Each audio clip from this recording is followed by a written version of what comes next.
Welcome back everybody, it's Wayne from Inspire to Change again. Looking at a new video and a different topic that we're going to be touching on and looking at this video. What we're going to be looking at today is negotiation. Before we go into negotiation, we talk about negotiation.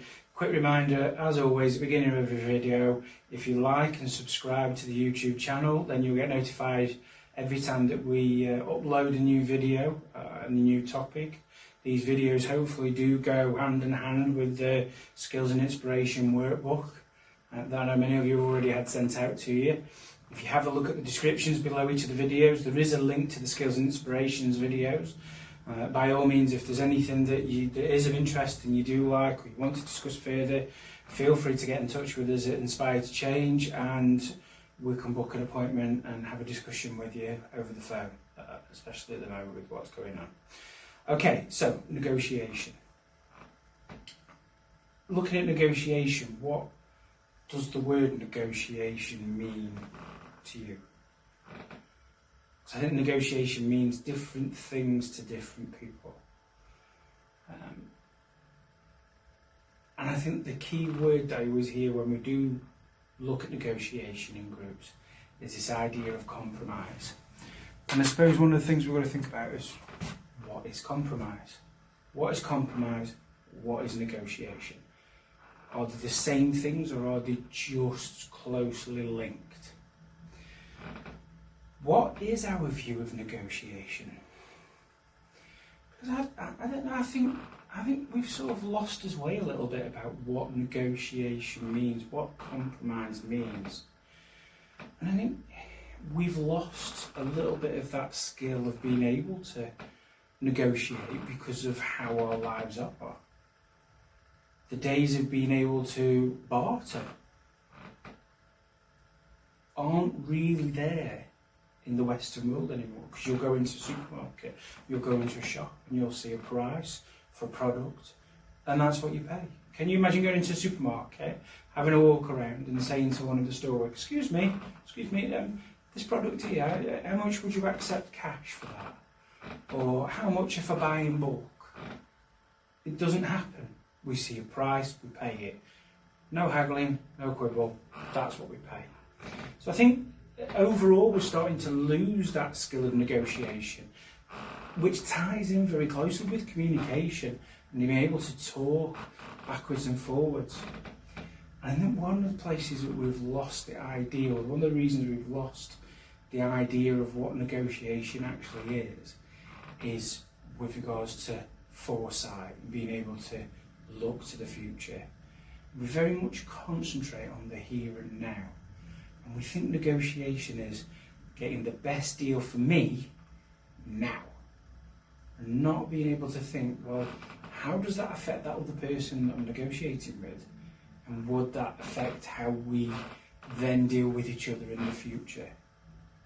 And one of the things I always look at when we do run this in the groups is, imagine buying a car, going onto a garage forecourt or car sales forecourt, and you being able to barter, negotiate, haggle that salesperson down to the rock bottom price where they're making no profit, and they allow you to have that car just to get you off that forecourt, to get you out of that shop.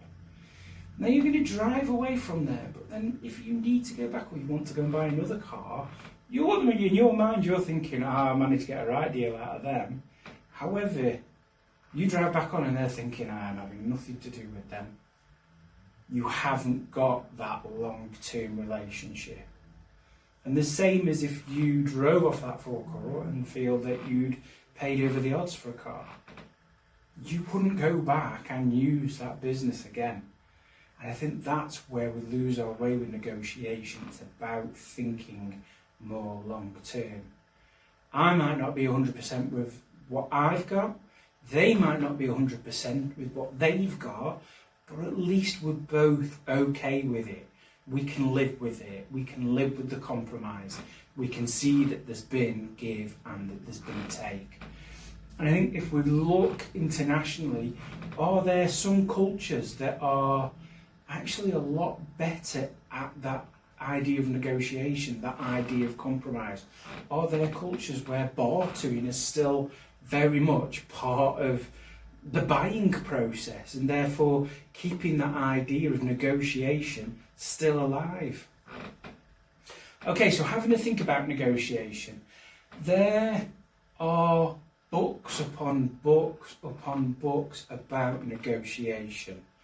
From negotiation around wars, business, all the way down to negotiating between two individuals. And there are steps and strategies and outlines for lots of different types of negotiation. So what we've looked at doing is trying to pulling it down to its basics. And what we're looking at is 4 basic steps for negotiation. And what I'm going to hopefully do is have a look at those with you now. Apologies, it's quite a warm day today. So negotiation. First thing that has to start with negotiation are 2 points of view. Now they be 2 individuals, 2 groups of people, but no matter what you're negotiating, there are usually 2 separate points of view or opinions. So the first thing we need to do is be able to get those points of view and opinions from each of the 2 opposing groups or individuals. And it's about being precise. It's about making sure that we have the specifics of what the conflict is about. So once we've got a point of view from each person, then we can look at feeding in and go, well, actually, what is the conflict about here? What do we disagree on? Because it's very easy, especially in smaller, closer relationships where you're just looking at 2 individuals, to start thinking outside of what the issue is and bring in another issue and bring in another situation and dragging that in from a month ago and that, and well, back when you said that. And it's about being able to use that to keep on task. What are we looking at? What are we talking about? What are we trying to solve? So once we've got that specific point of view of where the conflict is, then start looking at moving forward. I think this is the hurdle. Because we're not looking at having a plan yet. What we're looking at is options that are potentially okay for that person. Doesn't mean they have to be 100% yes, I'm behind it, but yeah, I could go with that. And options that are okay for that person as well. And again, they don't have to be 100% behind it. It's about being creative and throwing everything in there. And this is where potentially having a third party as a negotiator, as a mediator, to maybe chuck in some ideas there. Don't rule anything out straight away. Once we've started having a look at what options are okay, potentially it's about looking, are there similarities between those options? So you might find, oh, that one is very similar to that. And that is very similar to that. So it starts to give you a little direction. Once we've got that direction, then we can start looking at making a plan. And a step-by-step plan. Doesn't mean you have to just pick out one of those options. Some of those options may come together to formulate a plan. Also, we'll do that first, then we'll do that, and then it leads to that. So it's about having a step-by-step. If you can put timescales to that plan, even better. Don't get bogged down, don't get tied down by a timescale at this point. Just have a think about what are the steps that we need to take. Once we have got that plan, then it's about follow through. It's about actually putting it into action, into behaviour, into motion. Once that's done and things are starting to move, the last step is about reviewing. And that's where you might start playing around with timescales, playing around with steps.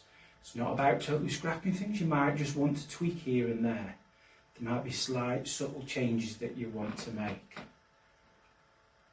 But the key thing is, you are moving that issue, that problem forward. Rather than locking horns and neither of you budging, it's about getting that bit of movement. Because when you look at those points of view, there might be elements that you think, oh yeah, they're right about that. I might not agree about the most of it, but there's little bits that are okay. I agree with that bit and I agree with that bit. That bit, no I don't. But it's about them being able to see the agreement rather than the disagreement. So that is a very basic idea of negotiation, and that is the negotiation that we have within our Skills and Inspiration workbook. So if you'd like to discuss this any further, by all means get in touch with us, or if you're already allocated a key worker, speak to your key worker and we can look at that going into more detail, especially if there are specific problems that you want to have a look at. So thanks again. Bye.